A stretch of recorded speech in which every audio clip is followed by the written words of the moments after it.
Hello, friends. Welcome to the Logistics of Logistics podcast. My name is Joe Lynch. Thank you so much for joining us today. Today's topic is T-Rex Prestige Worldwide, thriving in a down market and having fun with my friend Tyler Hildebrand. How's it going, Tyler? It's going good, Joe. Thanks for having me. Good to see you. I'm excited to talk to you today. Tyler, please introduce yourself and your company and where you're calling from today. I'm calling from the offices in Cincinnati, Ohio of T-Rex Prestige Worldwide, which is our umbrella company, the logistics company being Express Logistics Group that we manage. And I am the CEO of both. Very nice. Very nice. Tyler, what do you guys do at Express Logistics Group and at T-Rex Prestige Worldwide? Yeah, so we have different market segments, but we right now we primarily focus on food. We're a brokerage, 3PL, but we do things a little bit non-traditional, and I'll talk about that a little bit more. Yep. I love it. I love the way you guys are doing it. And in a market where we've last couple of years, we've gone down from 30,000 freight brokers. Our friend Kevin Hill will tell us this. We've gone down from 30,000 freight brokerages down to about 25,000. And the top 3,500 do the vast majority of the work. And not to say that there's not some great business in that last 22,000, because a lot are growing. And I love the way you guys have gone about growing your business, but we'll get into that in just a minute. Also, for anyone who doesn't know, tell us the origins of T-Rex Prestige Worldwide, that interesting name you guys have. Okay. T-Rex, that was a nickname from a long time ago. So somebody called me that once upon a time. I thought it was so cool that if I was ever to name something, I was going to put T-Rex in it, because you can brand anything with T-Rex and it's cool. And then Prestige Worldwide is just a funny troll name to keep things light. But if you've ever seen Step Brothers, that's their prestigious company. I love the movie Step Brothers, and if you have not seen it, I recommend seeing it. And I love that they had John C. Reilly and Will Ferrell improvising a lot of the lines. And so if you see the outtakes, they're as funny as the real movie. Yeah. It's funny. Yeah. And I'm trying to think of the lady's name.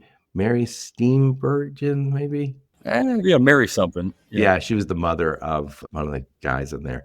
And I remember seeing her. She goes, Will and John C. Reilly are trying to force me to swear during the whole movie. And she goes, and I didn't feel comfortable doing it.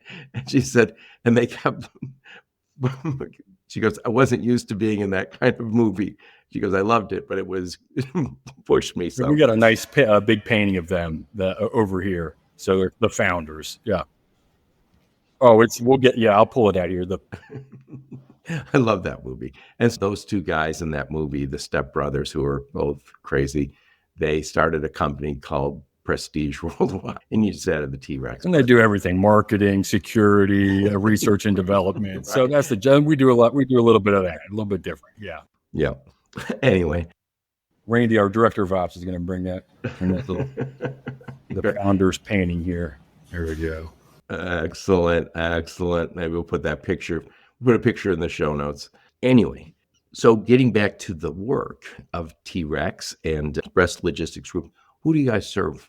Within food, we do a lot of the bigger companies, big box stores, grocers, really the bigger manufacturers as well. And then we also do a whole segment just on meat. So a lot of poultry, a lot of the traders.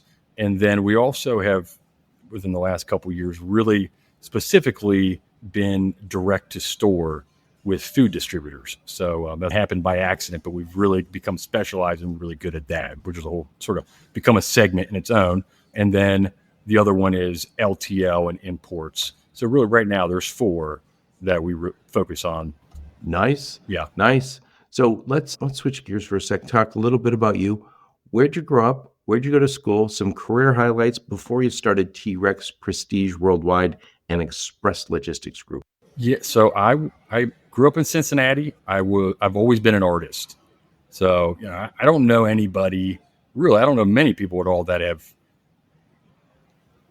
decided that they were, as a kid, wanted to be in transportation or freight. There have been a couple people who, I love supply chain, is really what interests me. And I understand that, but nobody really said, hey, I want to be a broker or whatever when I grow up, which I think is fun. And which makes the industry fun. So I was an artist. And it wasn't something I chose. It was a genetic thing from my grandmother. I never even hung out with her or anything like that much. But as a kid, I was good at art. So I went to art college so I didn't have to do math because I was really bad at math, which isn't a great decision. But when I got out of college, I opened up my own art gallery just because I thought I didn't want to work for anybody else. Let me do this and see how it works. But really, what I did was low overhead, and I learned a lot about business by accident, margins, and selling volume and those kind of things. That I didn't take any business courses, so I was pretty much in the dark. That I was successful for a few years, and you say, okay, what is the next step? And I got my master's.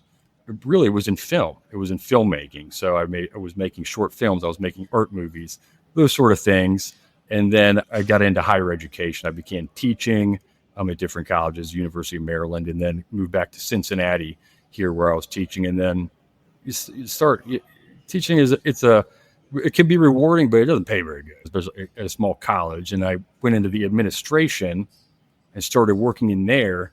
And then I became the director of enrollment and fundraising, which I'd never really done before. But since it's a small art college, you're like, okay, you want to do it? Let's give you a shot. And then I was in a lot of board meetings and those kind of wearing ties. So it was a whole different evolution. And it was like, how did this happen to an artist? But it's a lot of fun. And sometimes with the art, it can be very isolating. And I love people. I've never considered myself a people person until I'm not around them, and I miss people and I want to be around them. That's one of the things I love about logistics. But what happened was in administration at a college too, especially a small art college, there's where do you go? The president had left, and then so my position would be I was supposed to apply for the president job, and I'm sitting there thinking, do I really want to do this? Would I even be good? Probably not, but I had a couple buddies that were working in logistics that I went to high school with. And that's very common in Cincinnati. It's a freight hub. Exactly right. And they were doing well. So I said, okay, let me do this. I'm going to go apply over there. And I applied. And I had no idea what I really thought that I might be selling trucks, but it didn't really matter. There was something that what I knew about logistics was that there was opportunity and you eat what you catch and all those kind of things. And that's what I wanted at that point. And I knew I was having kids, and I was like, okay, I got to start a family. Let's see what we can do here. And a lot of what I was doing at the college was marketing and videos. And I was taking those things that I had used in college and my art background in marketing to get students, to get fundraising. And I said, hey, maybe I'm going to give this a shot over here and see what happens. And that's what I did. And you know what I did though, Joe? Before that, when I got the job, they said, okay, you're hired. I said, I better figure out what I'm doing. So I started Googling logistics podcasts. You were the one that came up. That's right. That's right. That's how we met. And I said, I called Joe and I said, hey, this is do you have any time to tell me? I just started this career. I'm in my mid-30s. I'm having kids. Can you help me out? Just give me some insight. And you spent a lot of time with me and did that. We were still doing the training and coaching then. And you were one of the people I worked with. And I will say this, when you say you're an artist, I think people go, oh yeah, he's dabbling in it. I've seen your work. It's fantastic. And I know you've sold some stuff to big murals to Notre Dame and to the Chicago Cubs, and you had your own store. I've seen your art and I've seen your videos, and you are very talented there. Thanks. It's fun to do and I enjoy it. And we've figured out a way to do it here. Yep. Yeah. I will say this. I was doing the coaching and training with Ann Holm. You might remember Ann. And I remember one day we were meeting about talking about less than truckload or truckload and how this business works. And we were talking about sales stuff. And I remember you sent me a video that you had made, and it was a video of you wanting to be the president of the art college. It was like a 7-minute video. I was like, and it was funny and informative and charming. And I was like, dude, you need to keep doing this. And by the way, I did not expect that you would keep doing that, but I know you make a lot of videos, and it's a way you engage with not only your customers, but also with the freight community and also with your team. And so you guys, sometimes hear people say we're a podcast company that's really good at freight, or we're a marketing company that's really good at freight, or sales company really good at freight. You guys are really good at freight, but you guys are also really good at creating content. And I would say that somebody who's serious minded says, wait, what do you mean? I don't want my freight people creating content. But if it helps you get business or helps you keep your people engaged and also communicate with your customers, it's a medium, and you do a good job of walking the line, not too silly, not too fun, and not so serious that it's just all business. Right. And it is a line. There's a line to walk. Do we cross over sometimes? But you have to really think about what you're doing. But you're right. So I can go talk about it, every single detail of it. But what we really, before anything else, we do it to get new business and things like that. But really it's for the team, and it's to engage the team, activate them, get them excited, give them a voice, and kind of make them a brand. And it's fun. It's fun for us. And the other thing is, when we send these videos out, nobody has to watch them, and I don't expect anybody to watch them either. So it's always fun when they do. And I don't watch it. When people say, I almost never watch videos. The only time I do is when my director of ops, Randall, sends me a video. I do know. So you went to a brokerage, had tremendous success. And so a lot of the team that you're working with now was at that former brokerage. And then you guys reopened. I know you bought Express Logistics Group and started the T-Rex brand. And it has, in a very difficult market in the last year, it has not been easy. Last 6 months, however long it's been. But you guys just hit the ground running, and that's very impressive in this market. There's a lot of companies that are struggling. And I think one of the things that happens when the market's tight, everybody's got to cut back on stuff, right? So if it's like, hey, we used to do this for our employees, or we used to have, I don't know, I'm just making this up, pizza night. We used to do this. We used to have this benefit. We used to have this holiday off. There's a tendency to tighten up. I'm from automotive. I joke about it. I know everything about those bad times. Automotive always has a time where you're like, time to batten down the hatches. But that is a turnoff. Now, everybody who has a job is happy to have that job, but there's a difference between saying I have a job and I have a job that I love. And those things that how we've created that is when I started getting business, I wanted smarter people around me that really were good at facilitating that in the operations. And I thought maybe the best way to get them and to keep them motivated was to clip my commission and to spread that out. Because I had seen maybe a broker who was doing really well, and he had a team of people that weren't getting paid. He was making the commission. So we built out a team based on that. And that's in 2023, I left my previous spot, and I met Pat Downs and Dan Rodriguez, who are a couple guys up in Chicago who run a company called Express Logistics that I bought. So I ended up, they've been around doing LTL, just specifically LTL. Those two guys for almost 20 years together. And I really enjoyed them. And I was like, okay, this is something that we can use this as a baseline, as a foundation, and build technology in our book of business on top of that, and then build out what we have, which is a team of owners. So everybody in the company is an owner. Yeah, we'll get into that in a minute, but that is so true. I said before we hit the record button, we were blabbing, and I said, we've all had jobs and we've all had bosses, and we've had bosses where you go, yeah, I know that guy. Yeah, you're my old boss. Yeah, you might like him, you might dislike him. Usually not hate or love. But then there's other bosses, and I think we all know it. There's a guy who call you from 20 years ago and say, hey, Tyler, I need you to help me with blank. And you'd be like, hell yes, I'll drop everything. In fact, I got a phone call last night. I didn't return it just yet, but it's an old boss. I always take his call because that guy did me a whole bunch of great favors along the way. I worked really hard for him, but I wanted to. And then there's a lot of other people just slightly disengaged. They'll be engaged for a minute and then out because, either the job or the company hasn't made them feel valued. And we'll get more into that in a minute, but you've done that. You've become, I know it's never complete, but you've become that kind of company already. We're trying. The people left Evolving. where they were at to join you. So that says something.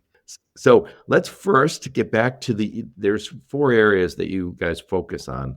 And I think one of the things you said to me before we hit the record button is, yeah, we're having fun, but I don't want anyone to think that we're not all business when we need to be all business. So first and foremost, we are really good at what we do, which is this deep expertise in food.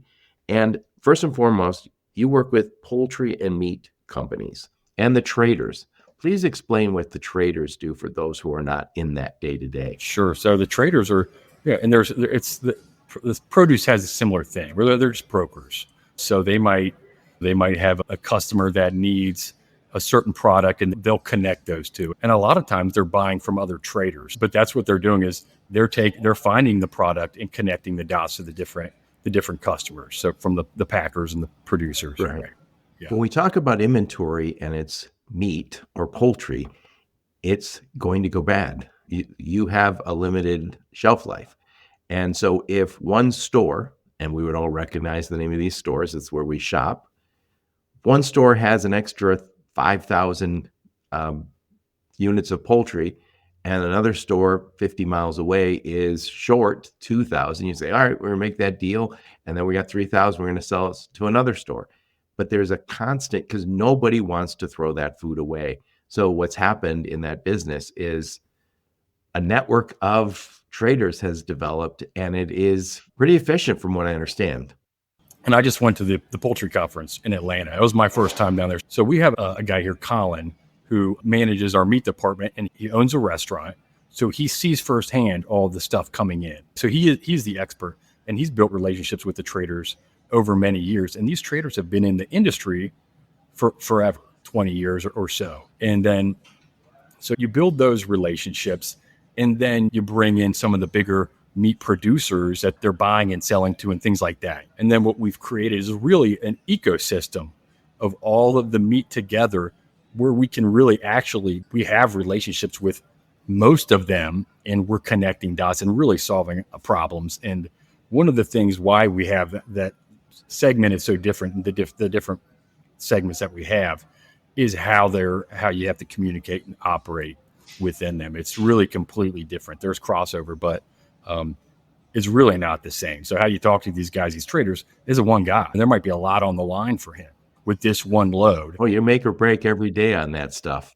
Yeah, it might be high value, all sorts of things. So when you're doing that a lot, that's a lot different than our other segment, which is maybe the biggest retailers or the biggest grocers and those sort of things, with a lot of volume. And we manage that very different. It's process oriented and those sort of things. Yeah. That is when you get graded on the on time and in full, and those from the big brands. So Colin, he had, I know running restaurants is easy. So he had a lot of extra time on his hand, and he said, I'll go get a job over at T-Rex. It's actually, he was in the industry longer than myself. He was one of the guys that I went to high school with. But he's been working in restaurants for years. And then when he started his own, I think it even surprised him how getting all this, how difficult it is to get inventory and the supply chain. I think, and that made him so much smarter in having access to all the food distributors and all the different meats and things like that, and trying them out. So he'll get a new product in and cook it here. And it might be, Randall, what would it be? How many wings could it be? Yeah, like 50 pounds of chicken wings, and see how we like them, or pork, or whatever it is. So he really understands the industry, really understands the ins and outs of all with the drivers, and they have to wait, and the blind and the BOLs and the blind shipments, all the intricacies that. Yeah, those blind shipments, because no one wants to know that was excess from another brand. But that's a critically important thing. And by the way, while we're talking about poultry or meat, also the Food Safety Modernization Act is super important. The bar's higher in that business. And I said this to you the other day when we were talking, that one of the big trucking companies told me not so long ago, they have their own trucks too. They said, we treat poultry like hazmat. So if I'm moving hazmat shipment in a truck, the next time I get that truck, I'm not moving produce in it. And so, and the clean out matters, and the chain of custody matters. And I know you guys have expertise in house, but more importantly, you have partners who understand that, because it's just the bar is, there's no room for error. I always say we trust our food supply chain. It's not perfect. There's too much junk for us to eat, but it's safe. And anytime there's something like, oh, hey, don't eat spinach this week because this went wrong or that went wrong, it's rare, but also it's so damning. You never want to get to a place where you say you can't eat chicken or you can't eat spinach because we've had too many issues. We absolutely treat it like hazmat. And that is why it's so different. Not just the communication, but the process and all of those things. But really our expertise, we can only do so much. We can put all the recorders, we can do all of those things that we do, all the preparation for that. But really the expertise that we have is in the partnerships with some really good carriers in certain regions that are an extension of ourselves, and they understand every single step of that and understanding everything that can go wrong and communicating that back and forth to us and to the customer. Yep.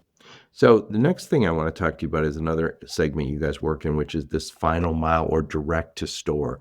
Talk about that. And that's also food related. Yeah. And that really came by accident in working with food distributors who will deliver direct to different fast food chains and things like that. What happens is sometimes in a pinch, maybe there's a new product that needs to go out, or maybe they all have their own trucks, right? So we're always fitting in the network somewhere. And in this case, is really as a on-call backup for high emergency deliveries for their assets, different companies. So we'll go for restaurants. So let's say that there's a new sauce that's coming out that needs to go for a big promotion tomorrow to a whole bunch of stores in South Carolina.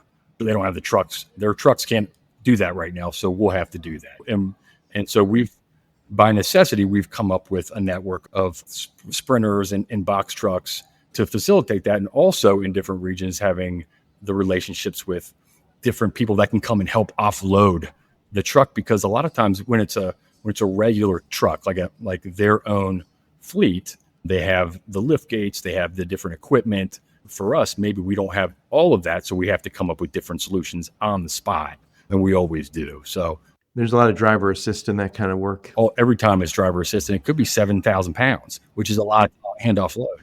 I used to always think when I first started in this business, I don't understand why the drivers don't want to help unload the trucks. And then I'm getting older maybe, but also one of the challenges is if you're sitting for a long period of time and then you get out and you unload a whole bunch of stuff and then you get back in your truck and you sit for another 4 hours, your back, your legs, you're not stretched. You're not stretched out. And that might not matter to the 20 somethings, the 30 somethings, but when you get a little older, you start feeling that.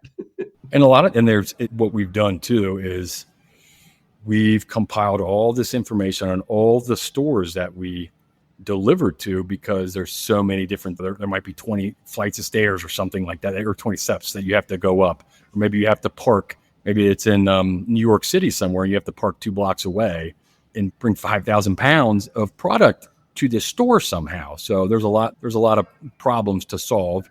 And I would say probably once a month, we'll be on site helping deliver this, because a lot of the times this is high urgency. There's a reason we're doing this. Otherwise we wouldn't be doing it. You mean you guys personally out of Cincinnati? Oh yeah.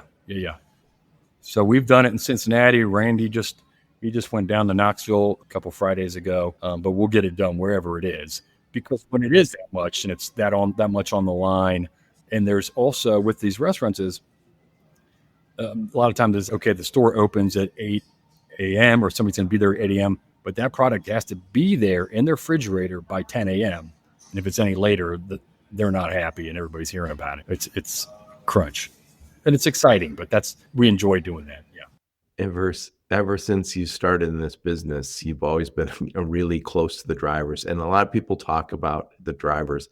You're doing the ride-alongs. I remember you posting and sending me a video of you driving being in a truck. And you said, yeah, I'm going to go on those first loads. I want to make sure that these get done right. and I'm going to get to know the drivers. I'm going to get to know the carriers. And I was like, damn, it's what you're walking the walk. They're the ones that are carrying the load, and we build relationships with the customers. But they're just like, there's some drivers that we're really tight with, and if we get in a jam, they're gonna bail us out, and they have many times. One time, I remember there was a missing load, or the guy just wasn't answering. So we found out where he was. We sent one of our drivers, a kind of a cowboy guy.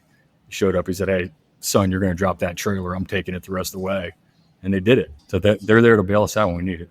Nice. I love it. So the next thing, so the last, it's not the last, second to last. I know you guys also move a lot of food to the big grocery stores, and those from the DC to the DCs and from the DCs to the store. And that is a totally different business. That is where we talk about on time and in full, a very difficult segment all by itself. So talk about that for a minute. Yeah, it's difficult in a different way, I think, but it's the one that we have been doing the longest. So we feel very familiar and comfortable with it. But there are so many intricacies, and it's portals and all of those things. There's really no room for errors, and it's all judged by super tight KPIs. And for us, like, we've invested a lot in our scheduling team. We have the bidding tools and all those sort of things to bid on fast. But really, for us, I think the most important piece is lining it all just perfect in the scheduling. And to me, that's the thing I hate to do, and I revere the most. I mean, it scares me the most. But when we have really good scheduling on top of the bidders and all those sort of things, but when the appointments are tight, and they're the ones that are communicating a lot of times with the customers, our scheduling team becomes almost like the customer-facing department. And I always say, I'll say it again, on time and in full, it's a very high bar. And if you don't hit it, you get the CPG, the food company, they get fined. It could be $1,500, $2,500. And so when you pick somebody based on just price, realize you might end up paying more in fines, obviously. But I will also say that the fine that you got is probably the smallest part of it, because empty shelves means nobody makes money. The retailer doesn't make money. The food company doesn't make money. And also, I joke about it, but it is no joke. I drink way too much Diet Coke, and I used to drink Diet Pepsi, and I worked somewhere, and they never had Diet Pepsi. There was one of those garbage trucks would come by, and they never had Diet Pepsi, and so I switched to Diet Coke. And I always think the retailers are judging the CPGs and the food companies based on, can you keep the shelves full? Can you sell the product? If it's not there, it's not getting sold. Your customers are gonna start experimenting with your competition. So that the on time and in full, even though that's what we focus on, it's the small part of the equation. Yeah, and everybody has their metrics. Yeah, but it's tender acceptance, on time deliveries, and that OTIF. If you're going in there, you better get it right. And I know we won't mention the names, but I know you work with some of the biggest boys in the business. And I know the way you got there, we'll get into how you guys sell in a second, but you have to consistently have great scores or you don't get to play. Yeah, and you do. And to us, I think, outside of some of the crazier fun loads and the recovery loads, we're talking about having fun. We have fun by ranking first in our KPIs. Winning is fun. Winning is fun. And it's not about really the money or the bottom line, all those kind of things. Really, we want to be first in everything we do. We want every customer to rank us. We want them to rank us with everybody else and everybody to see it. And we're going to be number one. And that's what our goal is with everything we do. And Joe, you might not know this, but I have a lot of different tattoos on my body of customers. I don't think I've ever told you this. And I'll do it when we get a milestone, when we get number one in a KPI, we do something that we become carrier of the year. I'll get a tattoo on here of their logo. So when I take my shirt off at the pool, it looks crazy. You have to start telling your daughters not to do what your dad does. They don't. Yeah, nobody. Right. Yes. Anyway, next thing I want to do, last segment you guys compete in is LTL. Talk a little bit about that. That's those guys up in Chicago. So That's something we never got into before. It wasn't something that we were able to Yeah. do. So a lot of your team from where you used to work, you guys are all a team that you've been together for years. Now you've got your own business. Those guys weren't part of that. No, yeah. And they're very different than us. So they balance us out very well. But it's old school LTL, but I tell you what, they know every single thing. And it doesn't matter what it is. If you've been doing something and you've been in business for 20 years, you have the knowledge and the experience that they have. It's really beneficial to us as we build out the LTL. But you say anything, cotton candy, whatever it is, they'll give you a free class. It's freaking. So we play games with them like that. But LTL is its own animal and it's very difficult.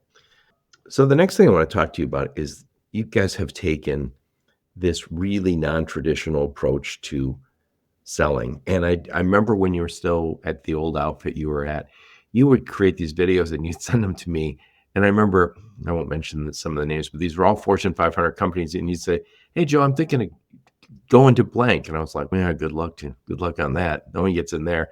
And then you would create videos that you would send to them. And I remember one of those videos you sent to one person in purchasing. And then you said, yeah, there's 300 views on that. And I was like, so they must be sending these videos all over the place. They're not watching it 300 times. I know which one you're talking about. And this is what happens there is they watch it 300 times. I never got a response and I never got on with them. That's how it goes. But when it works, but that's part of the process. Another time you sent me a picture of a painting that you did for a brand. And you said it was a dog food brand. It had a dog and the dog food and the brand in there. And I was like, you painted this? And I said, what are you doing with it? He goes, I'm sending it to them. I was like, oh, okay. Now that'll get their attention. There's a lot of ways people are like making phone calls, sending emails. Maybe I'll send them a letter. I'm going to go old school. You send them a painting. That is one of those things that you guys do really well. And it's on the non-traditional side, but getting in some of the big companies that you've gotten into as a smaller company, not for long, but as a smaller company, it's hard to get in some places. And you guys get your foot in the door a lot of big companies that most brokers would only dream of getting into. I think I was like, I might be one of the worst cold callers. You don't need a cold call. I had to figure out what can we do? And there's so many people doing the same thing that we're doing. How annoying is it to these poor shippers? And what I like, here's what I thought, maybe subconsciously, is when I was at the college, I hated, nobody wants to get a cold call. How annoying for me that was. But if somebody went, and maybe I'm just a sucker, but if somebody went a little bit above and beyond, did something a little bit different, I would say, what the hell? Let's talk to these guys, And so that's what I wanted to recreate. And I do the videos, and I never think, oh, I hope that they like them or anything like that. I try to do something that I think is genuine, maybe, and funny and honest and whatever, however that comes across. And I would put it out there, and sometimes it's funnier if they don't like it. But what it does is it eliminates the people that probably aren't good. Oh yeah, for us I've seen the videos myself. You always send them to me, and there some have your wife and your daughters when they're cute little girls, and you're at the grocery store buying the brand, filling up carts of the food that you love so much, and it all happened. It's funny, but it's informative, and it also shows effort and some innovation. And I say this all the time to people, you have to find your people. Not everyone you bump into is going to get you. I say this to young people all the time. You have those jobs early on, you get laid off, you get fired, you whatever it is, and you go, oh God. You start to take it a little personally. And I always say, oh, no, they just don't get you. They're not your people. Keep moving. Keep moving. You'll find your people. And that goes for customers too. I had an old boss who I loved, and I remember he came up with this. We were doing engineering, and he said he was a former vice president at Chrysler, and we idolized him. And then I worked for him at a smaller company that he owned. And I remember him saying, I only want to work with right-thinking guys, people who get the way engineering is supposed to be done. He had a way that he believed things should be done, and he didn't want to work with people who didn't get that. And I was like, yeah, I get it. There's not enough right thinking guys sometimes, right thinking gals. And you need the RTGs, and you're finding the RTGs on the customer side. The people who go, I get this crazy group. They're they're fun, but they're getting the work done. They're getting the scores. They're getting the KPIs, and I like them. And they wouldn't like us as much if we weren't getting it done. It would not be cute. It would not be funny. Yeah. By the way, we got some noise, ambient background noise, which is fine because you're doing this in your office. Move the camera around so we can see. Show us the Sam Walton truck over there. So that is the Sam Walton truck. Tell us about that. Oh, Sam Walton was the founder of Walmart that we've revered over the years. So we got that old '79 Ford F-150 and renovated it to Sam drove. Yeah, exactly. So it's that kind of promotion. It's out of the box thinking that I'm going to buy a truck just exactly like Sam Walton drove. And then I don't know if do you drive it over to Walmart and say, hey guys, look what we got. No, we've driven around. It's not an everyday vehicle. It's old, needs some work, but yeah, they appreciate it, I think. Now, another video you sent to me, I think it was a YouTube video, when Cincinnati went to the Super Bowl. You went to the Super Bowl with some local kids. Talk a little bit about that. Yeah, the Bengals hadn't been to the Super Bowl since I was in preschool, so we figured we're Lions fans, so don't cry on it. We said, hey, if this is happening, you're going to the Super Bowl, let's do something here. This is an opportunity to do something, if nothing else, for us to go and do something nice for video. And so we got this kid who was on Twitter. Everybody's saying, hey, I'm the biggest fan. I want tickets. And Jim Ursar, the Indianapolis guy, was giving away tickets. We said, hey, I'm going to go with my nephew, Dan. I always make fun of him. Dirty Dan? Dirty Dan, yeah. He's a super nice kid, but he's become a character in the videos. But we took this guy and his dad, Isaac, out to Los Angeles and took him to the Super Bowl. And they lost, but we had it was so fun. But also, it was a lot. Tyler, you guys were on the news. So it was a nice thing that you guys did, taking Isaac and his dad to this game. And you and Dirty Dan and having a good time, but you guys got big publicity from this. And I know all these things that kind of are for both reasons. And I think how many freight brokers, and I know freight brokers are listening now, and 3PLs and freight forwarders, how many get in the news? We're an industry that very few people even seem to notice. And you guys are getting noticed. And this is the non-traditional approach you guys have taken. I also wrote some other things. Gym renovation. You renovated a local gym. Talk a little bit about that. We're trying to get the team engaged. One of the things is, how do we get out in the community? When somebody we knew said, hey, there's a local high school. I used to coach football, and there was a local high school with a football team that needed a gym renovated. So as a team project, we went out and did murals and upgraded their gym, and that was fun. So now we have this connection here to the community and these people when they invite us to the basketball games and all these sort of things that we'll have forever. So we're a part of this school now. We feel this connection to them. Now, I'm texting this guy. This is years ago with the Super Bowl, but I'm texting this guy's dad. I text him once a week. We touch base. It's all these different things that are fun to what we do. It's, to me, the video, creating paintings, just really taking a completely different approach to connecting with customers, but then also connecting with the community and being on the news for doing good work, being connected with the community, doing stuff with it. That I know lots of people are doing that. It tends to fly under the radar, and sometimes promoting the good works you're doing comes off poorly.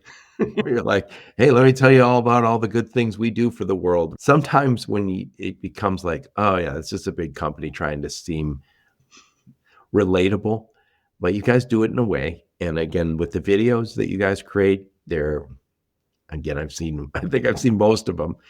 It is fun, funny, charming, but they're informative. And you also get the right blend of, we're going to take business very seriously, but we also want to have some fun.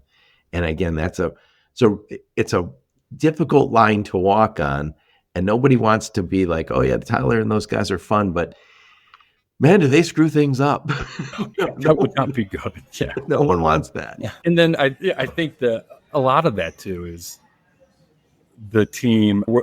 We send out monthly videos of what we're doing, and it's almost these people. It's like a mini The Office. So we've been doing it for years. We become in a season of The Office, and customers start to they like certain characters. As long as we're all honest and we're actually doing things that are really happening, we're not making stuff up. Maybe I can clip a couple things to show on here or something to get an idea, but it's all genuine, honest stuff that's really happening in the office, good or bad, and so people can relate to it, whether it's whatever it is. By the way, every once in a while, I'll talk to Jim Bierfeld, who does the shipper survey.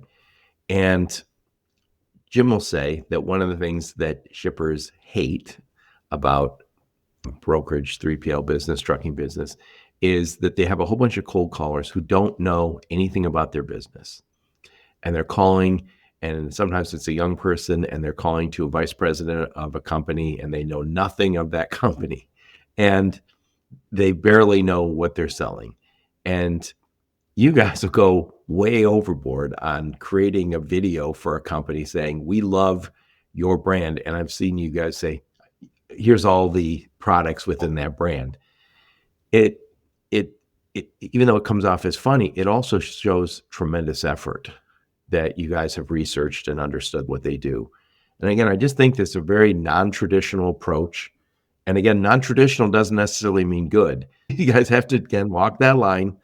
And I think you've done a wonderful job, obviously, because you guys are continuing to thrive in a very difficult market. I do want to say with something else that has happened that I think about sometimes is just seeing obviously meeting in person changes everything, but just being able to see people, because we work with customers that I took a road trip in an RV, and I drove around one side of the country just meeting customers, and then drove around the other side just meeting customers. And I had never met almost all of them before. And you work for these people for years, and then you build up relationships. You become like some sort of family, because you get into foxholes. This isn't a normal industry, right? There's times where you're really sweating together. Maybe you get mad at each other. Whatever it is, you really understand each other. And I've done that too with when I send out a video. I like when people respond, whether they give it the business or not. So I have people that I feel like that I almost feel like customers that have never given me business for years, but I'll text them and we're friends. They'll probably never give me business, but that's not really the point. It's the relationships that you build. And the more you put yourself out there and people connect with it somehow, you build more relationships and Yep. more friends, whatever it is. Yep. So next I want to talk to you about we talked a little bit about the employee engagement, how people are enjoying working there. They're being challenged with good work, but also they're part of some of the craziness that you guys are creating these videos. And as you said, videotaping the work and also the play, but you have an employee ownership structure. Talk a little bit about that and why that's important to your culture. Yeah, I mentioned earlier on when I was figuring out how to grow this and thinking of it maybe subconsciously as a football coach, or how we motivate these guys. And I don't want to have to be checking every day and trying to get them pumped up, or what's the incentive here. So everybody on the team, we have a 30-person team, and everybody has ownership in the company. So as the company grows, it all grows. And what we didn't want to do, which I've seen happen so many times, is we have 5 departments, and also the 30-person team, there's no sales guys. So these are all operations people. And we figure that our work and how we communicate should be the sales. Like, that's what it is. But we didn't want the load to go through our system and do great until it gets to somebody that doesn't have any incentive. And then that's when it fails, because I've seen it so many times. So we tried to eliminate all weak links. And this is how we did it. It was a 30-person crew where we can be agile, where nobody's going to get lost, and there is no drop off. And so far we've been successful in that. And it creates some different problems of how to scale that. We have ideas how to do that. And some of that is the technology coming in that should be able to help us scale by multiples. Yeah, we talked before we hit the record button about this. Is the idea that you said I want to continue having the same culture as we grow, which is very difficult.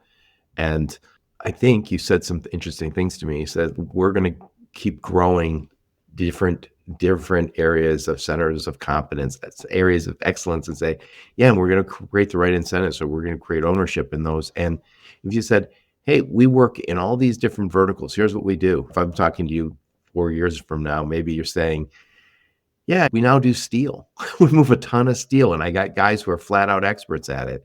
And we specialize also in building products or whatever it might be. And as long as you can build a team that has that right incentive, and I told you this also, that I've been part of organizations where they want to build the morale and they start saying, we're going to do game night once a month and we're going to have Hawaiian shirt day. And it's just such a turnoff because you're like, no, I want to be on a great team that meets some great challenges. And when we meet them, we go out and celebrate. Not every week, not every month, but when we actually have some of those milestones where you say, yeah, I want to be on a great team. And again, I think most people think back in their career, especially if you got a long career like me, and you go, there's not that many times when you've been on a great team working for a great boss, and you will always remember that. And I don't know if if I'm a good boss, I've certainly learned over the years. And I think the biggest thing that I've learned, Being a football coach is a good start. what I learned from as a football coach is that people might need to be handled different ways, and you bring out the best in people in really in different ways because everybody's different, but they can all get there. And I've also learned that my ideas are not always the best. I think there's a period of time where I was like, hey, this is my way. And a lot of the things that we've done and how we've been successful were not my ideas at all. And so the ideas come when people have incentive to have ideas, and we all have the same goal. Wait, you've done something that is rare, and that's build a great culture and continue. Again, it's hard to have that great culture and to be able to scale. Those are two very difficult things. And then also, sometimes you hear companies that are like, we have all these personal days and this and that, and that's all nice, but is the company growing? Right? Because you got to do both. You can't be, yeah, we're like the kindest, gentlest company in the world, but we're not growing. Okay. Or we're not serving our customer. You have to meet the business goals. And then you also have to, again, have a commitment to the team and having fun. And somehow you guys have just hit that balance. And that's why I'm interviewing you today, Tyler, because, again, you've done it different. There's 25,000 brokerages out there, and there's a lot of great ones. And I think we've seen tremendous change in the last few years. We're seeing a larger percentage of business brokered. I bet years ago that we'd have fewer brokers. Why? Because of technology. What's happened is companies like yours have added customer success teams. They've added the appropriate technology constantly. and that's what's made that's why we have more brokered freight than ever before. And I will also say 10 years ago, 15 years ago, it felt like sometimes if you were a broker and you made a phone call, you're talking to a shipper, the first thing they would say is, do you have your own trucks? Now we just have, I don't care. Brokers have a really pretty solid reputation compared to previous years. And it's companies like yours that are making the industry better. We can solve a problem, and there's a place for us in different networks. And I think when we get the opportunity to show that, I think it's successful. And I think the other thing is that we really, really love the people that we work with, and they like us. I think that's such a big thing. So we like the people that we work with and the people that we work for, the customers, and we all take pride in that. They have their products all over the place, and it's really everything. We come in here and we're excited about it every day. And I think that's what's pretty fun about it. I don't know a lot of different places that you can do that. Different industries where there's so much, it's crazy, it's exciting, and you're interacting with so many different people during the day. You found your people. That's important because, again, so often I think there's a lot of people who will say, yeah, again, I've worked at great companies, worked for great bosses, and I've also worked at a lot of places that are just, oh, it's a job, I get paid, I live here. Right? But I don't think we wouldn't be here if it wasn't for people like you who gave their time and connections and all the different things that we need to succeed. I think over half of the connections that we have are probably from you or your podcast. Thank you. So thank you. Happy to help. Happy to help. So Tyler, I want to wrap this bad boy up. And so I'm going to I'm going to summarize the very best that I can, and then I'm going to get your final thoughts. And so I'm talking to my friend, Tyler Hildebrand, and we're talking about T-Rex Prestige Worldwide. That's his company. He's the founder, thriving in a down market and having fun. And so first and foremost, we talk. Oh, I should also mention you guys also have this express logistics group that you acquired. So first and foremost, you guys have deep expertise in the food business, and there's really a few segments to that, and it's poultry and meat traders. That's a very demanding business, a little different than the delivering to stores and Walmart and the big brands. And the poultry traders are demanding. And so that's one of your segments, tough segment. Another one is this final mile direct to store model. All the stores that we love to go to, all the fast food restaurants, they all have demanding supply chains, and you guys are helping. And that's a lot of Sprinter vans and smaller trucks. You also do the delivery to the big box stores, all the big grocery stores. And that's to the DC or from the DC to the final retail location. And last but not least, you guys do a lot of LTL through your express logistics group up in Chicagoland. And again, second thing we talked about was you're really a non-traditional approach to sales. You guys have done really well with videos and paintings and promotions, like taking people to the Super Bowl, renovating gyms, being part of the community, but also just taking a really fresh, unique approach to engaging with customers, engaging with the community. And again, it doesn't feel like it's done enough. We all are fighting the same battle with the same weapons, which is cold calling, email, and there are better ways. And I'll tell you, you guys are, I don't have to say this to you, Tyler. I say it to the rest of us. We should all be using video. It is a great way to connect. This is a video podcast. It is something that none of us are quite comfortable with unless you're over at T-Rex. But the rest of us can get comfortable with Because the thing is, you got to practice because it can be bad. I've made some bad videos. Bad videos. Oh, trust me, I make bad videos. And by the way, I can never get the lighting right. A lot of preparation. Once a week when we have our video reviews at my team, I was like, why do I look so bad on the camera all the time? Do I look this bad all the time? Anyway, you guys have done a fantastic job in engaging with the community and with customers. And then last but not least is you've built this employee engagement, not only with challenging work, but also having some fun, feeling valued, and you also have given up ownership. So often you see the brokers are making a lot of money. There's a haves and have-nots in all the brokerages. And the problem with that is there's a lot of opportunities for people to make money elsewhere. So if they can't make that money and feel valued, they're going to be gone. And we have even though right now the job market's a little tight, overall, the American economy, we don't have enough good employees out there. You guys are doing a great job of keeping that team together. Anyway, put a big old bow on this one, Tyler Hildebrand. Final thoughts on the topic. You know what? We're excited to be here. We're excited to see what happens, and I think 2025 is going to be a fun year as we grow. And we got some really cool carrier partnerships coming up. I think that are going to increase our capacity with trailers and even assets and things like that. And so we're looking forward to that for sure. Excellent. So what conferences will we see you and the fine folks from T-Rex at? We go to most of them. So I think just about every logistics conference. Food Chippers, and then the Carrier Summit. Broker Carrier Summit. Yeah, I just connected you with Dan and Trey, right? Yep. Did you talk to them yet? Yeah.